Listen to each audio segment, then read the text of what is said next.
khayr badan ilaaha ku siiyo dayaxoo kaloo badan ilaahana siiyo oo ummadda Soomaaliyeed u wada kacdo sababta ay tahay qof kaligiis wax ma qaban karo qofka markuu dhinacan ka soo galo waxa waa dhinacyaha kale in laga soo galo waayo oo la wada qabto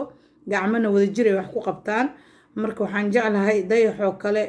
gabdho badan oo kale in la helo maasha Allah ummadda u wada kacaan ummadda aan wada kacano aan wada caawino afkeen aan ku caawino shilin hadaan ku caawin karna aan ku caawin $1 meel hadii lagu rido $2 labaad lagu daro ku saddexaad lagu daro way isbiirsanayaan ummadana waxbay tarayaan marka gaar ahaan wali dadka qurbo joogta dadka wadanka joogan markay dadka ummadda saa u dhibaataysan oo kale ay soo bandhigaan waxaan idinka baryaa please inaan u istaagno oo maaragtay codkeena ku caawino shilinkeena qofkii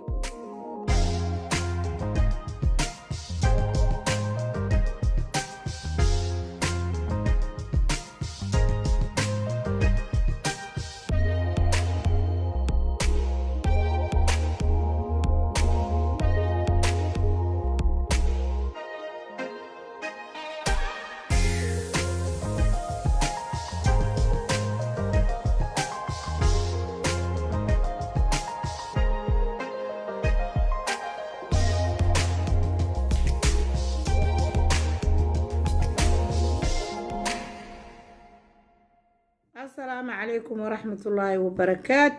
وولاشين أيان لول سو دوادا أصحاب جانل كي كحر سيئتين وفي عنتين برنامج كنو شير قراي عاو فيديو وحايدين وضع فيديو لرجالين مهد علين قوبابو انتو اسكو جرو ما شاء الله وعاو ولاشين آد وفرحسن هدر ما شاء الله وحان فيسبوك كاركي أرنا آد وفرحي khayr badan ilaahay ka siiyo awlaadiis iyo gurigiisina ilaahay ugu barakeeyo aadna in loogu daydo mudan wax badan la rabay maartay inay saas oo kale bulshada Soomaaliyeed u wada kacaan aan u jeclaan lahaa waa fanaan dayax dal nuurshe oo maanta aad iyo aad iga farxisay ma sha Allah ku dhaqaaqay waxaan ku leeyahay habriil khayr badan ilaahay ku siiyo ilaahay ka ajar siiyo maartay adoo wiil yar maanta waxyaalaha garatay dadka waaweyn magaalada Muqdisho ee ku nool ay badankood ay garan waayeen waxa arin aad iyo aad ku dayasho mudan waxaan rajaynayaa fanaaniinta kale oo asaga la midka ah in insha Allah ay soo ku daydaan waxyaalaha uu sameeyay maanta waxyaalo aad iyo aad loogu farxay ahayd waxaan rajaynayaa insha Allah meesha ahayd ma sheegi karo ummad badan oo dadka baahiyaha gaarka qaba oo curyaamiin oo naafa oo meel ma aragti joogeen inuu maanta la joogay waqti uu la qaadanayay ma sha Allah ummadda Soomaaliyeed oo dhan uu baaq wuxuu u diray maartay ummaddaas gacan qabtaan waxay u qabtaan ee caawiyaan walaalahood ma sha Allah waa run habriyar aad iyo aadaan u mahadsantahay waxaan rajaynaynaa rag badan oo adoo kala inay noo soo baxaan gabdho badan oo wada ma sha Allah farxiyo kala inay noo soo wada baxaan oo dadka saas ma aragti u soo saaro oo saas bulshada ugu soo bandhigo waxa weey farkali fool ma dhaqdo waa in ummadda Soomaaliyeed dadka oo dhan ma qof dhibaataysan curyaamiinta kaliya ma aha dadka Soomaaliyeed meel walba ku dhibaataysan yihiin ilmo xanuunsanaa jiro waalidiin xanuunsanaa jiraan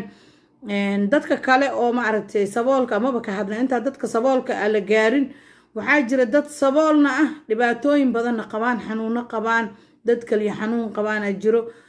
maxaa dad waxaa jira maxaa dhaatan curyaamiin oo xanuun u dheeriyahay dad badan jira dad wadnaha ka maarta laga haayo jirto caruuro waxaa jirta xanuuno badan beerka meelo badan laga haayo wadan gudihiisa xataa wax looga qaban waayo way fiican tahay dadkaas oo dhan inaan loo istaago dadkeena social media ku jiro sidaan oo kale hadda oo wiilkan yar habarta u nahay fanaan dayax dal nuursho kale u istaagin loo wada istaago sababta ay tahay dadka isagoo kale fanaaniinta waxaan leeyahay codkiina meel dheer u gaaraya wax badan ay qaban kartiin qof kasta oo social media ku jirna aniga saa aaminsanahay fikradayda waxa waa inuu codkiisa meel dheer uu gaari karo wax badan uu bedeli karo wax badan uu qaban karo ummadda Soomaaliyeed way isku naxariisataa haddii la wargeliyo oo loo sheego waxaa ogaameen ma aragtay baahidii iyo xanuunkii iyo dhibaatadii markii la soo bandhigay walaasheen Khadiija Maxamuud sida ay ma aragtay gacan uga geysteen anagoo 2 maalin kaliya ma aragtay aan bulshada Soomaaliyeed ma aragtay aan u bandhignay walaasheen ma aragtay dhibaatooyinkeedii xanuunkeeda aan tusinay waxaa ummadda wixii loo soo bandhigo ummadda Soomaaliyeed way is caawiyaan sida runta ah wayna isku naxariistaan haddii loo soo bandhigo marka maxaa loo baahan yahay ummadda soo bandhigayo annagaana looga baahan inaan soo bandhigno qofba qof inuu usii gudbiyo qofba qofka kale inuu maaragtay uu ka sii intuu qaado uu sii gudbiyo uu sii sheer gareeyo si ay bulshada dhan ay u wada gaarto waxa waaye oo qofka bini'aadamka ah walaalkeen haan uu helo in wax loo qabto marka waxaan leeyahay fanaan Dayax Dal Nuurshe aad iyo aad habar macaanta kaaga mahadcelinaa gurigaada Ilaaha ku barakeeyo maalin dhaweedna waan arkay adoo maaragtay donation ka guraayo oo Facebook soo bandhigayo maaragtay dad dhibaataysan oo la caawinayo walaa waa arrimo aad iyo aad loogu farxo waxaan ku leeyahay halkaas ka sii wad khayr badan Ilaaha ku siiyo Ilaahna ka ajar siiyo miisaankaada maaragtay aakhira Ilaaha kuugu kabo adduun iyo aakhira wixii ku liibaan Allah ka dhigo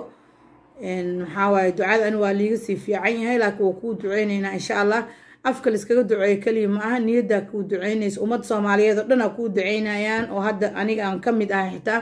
qof kasta oo bini aadan oo damiir ma aragtay islaamnimo ku jirto oo kasta oo ku arka arintaas aad qabanaysid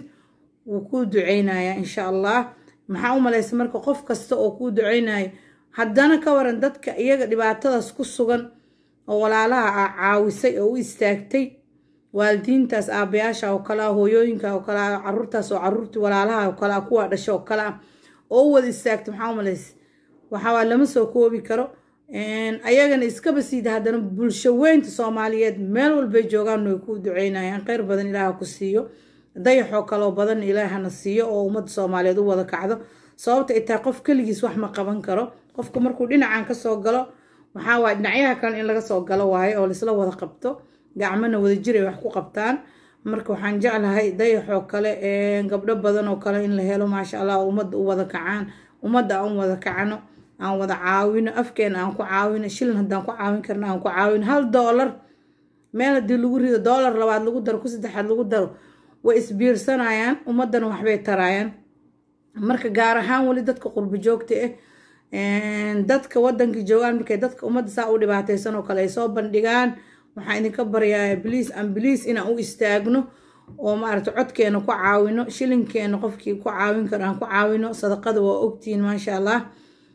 sadaqada waa tii sadaqa wad iyo geeri furatay awlaad Ilaahay noogu xifdinaya guriyuu Ilaahay noogu barakeenaya aan u kala degdegno marka insha Allah waxaan rajeynayaa video yaashaas oo kale marka aragtiin in la sii wada share garay insha Allah hadduu Ilaahay yiraahdo wiilkayga dayaxna waxaan leeyahay khayr badan Ilaaha ku siiyo halkaasna ka sii wad hana sii joojin insha Allah waxaan rajeynayaa inaan kula soo xiriiro hadduu Ilaahay yiraahdo waa jeclaa dadka dhibaataysan dadka wax u qabto waa jeclaa dadka naafada dadka u naxariisto waxaan loo baahan inaan saas oo kale iskugu naxariisano soo Ilaahayna noogu naxariisto ummaddas annaga haddaan hoos u eegin Ilaahay anagu nagu eeganaya dhibaatada ay ku jiraan mid iyaga loo dooray annagana ma aragtay nimcada aan ku jirno midna loo dooray ma annaga la isku kaay eegaya sida aan wax iskugu qaban lahayn adduunyadan loo dhiibay iyo nimcadan Ilaahay uu na siiyay annaga lagu fiirinaya kuwii ma aragtay ku shukrin lahaa inaana ay ku kibri lahaa inaan nahay ayagana Ilaahay ma aragtay dhibaataas iyo rafaadkaas iyo xanuunkaas Ilaahay ka dulqaado waxa way dib lagu ma waaro Ilaahay ka dulqaado caafimaad Ilaahay ha siiyo waxay jecleen Ilaahay gacan bini aadan lagu dhalgeen laakiin aan isku dayno in aan caawin intaan caawin karno ummadeena insha Allah Soomaaliyeed meel walba ay joogaan oo ku dhibaataysan yihiin waxa way Muqdisho kaliya ma ahan laakiin hadda meelaha inta ugu badan dadka naafada Soomaaliyeed ay ku nool yihiin waa Muqdisho meesha ugu badan waa Muqdisho marka insha Allah waxaan rajeynaynaa meel walba ummadda Soomaaliyeed ay joogto oo dhibaataysan inaan u kici doono hadduu Ilaahay yiraahdo aniga hadda waxa kale xataa oo arkay maartay adeer kala soo wada insha Allah baay farxiyo ay soo dhigtay waati Khadiija ay soo dhigtay adeer kalena way soo dhigtay insha Allah video ku xiga noogu soo duubi doona hadduu Ilaahay yiraahdo la socdo barnaamijku waxaan idin leeyahay noo share gareeyo commenting wixii fariin iigu soo reeba like ku qabta insha Allah dadka igu cusubna waxaan idin leeyahay soo dhawaada subscribe gareeyo gambaleelka furta saa aragtiin walaashiin waxyaalaha ay soo galiso ummadda channelkayga waa dad badan ay ugu cusub idinma moog waa idin mahad celinaa soo dhawaada idin leeyahay guriga waa gurigiini walaashiin waa idin jecesha qalbi idin jecel gacmo furan ku soo dhawaada idin leeyahay ducadiina iyo maarta commentiyadiina quruxda badan waa idin kaga mahad celinaa idan sidoo kale insha Allah aan u istaagno ummadda insha Allah dhibaataysan aan caawino أنا واسكا قلبي جلعسنا دتك دباتيسن مركا عركو منستي ولا بلا يا ما نقدر دتكاس دباتيسن مركا عركي قف كستو بني آدم أنا أما أقانو أما عملكو كلنا نمارس أنت سوات السياح سورة دتكاس دباتيسن وحيكو عاون كران واويديا مرك إن شاء الله أنت سكون حريصة إله نقديو سو الله أنا نوغن حريصة جو إله يرادو وولاشين أيان لول أو إذن له ومدعون حريصانو وقدام بين waxaan leeyahay wiilkayga dayax dal nuurshe khayr badan ilaahay ku siiyo dad badan oo adoo kale ilaahay hanoo maaragtay hanoo zaa'idiyo umada sida adigu wax u garatay ilaahay u wada garansiiyo dhalinyarada adoo kale ilaahay noo ka wada dhigo waxaan dhalinyarada meelaha iska taagtaan waxaan leeyahay istaaga dadkiina u istaaga insha Allah hadaa cod ku gaarsiin kartiin